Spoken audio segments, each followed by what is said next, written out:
আসলে বাঙালির মাথায় যে ব্র্যান্ড, অবিশ্বাস্যকর ব্র্যান্ড।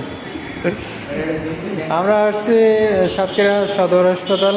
এখানে একটা দুর্দর্শ সরি এখানে একটা রোগীর জন্য ব্লাড দিতে আসছিলাম, ডোনার নিয়ে আসছে এই যে ভাইপো রায়হান উদ্দিন বি প্লাস। তো এখানে আমরা ব্লাড দিতে এসে যে কাণ্ড কারখানা আপনাদের একটু দেখাই।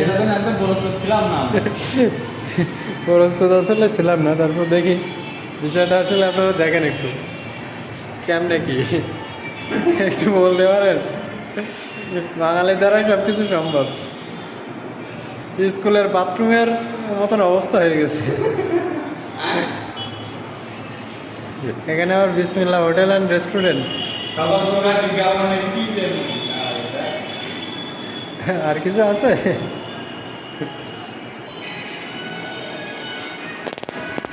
Good bye.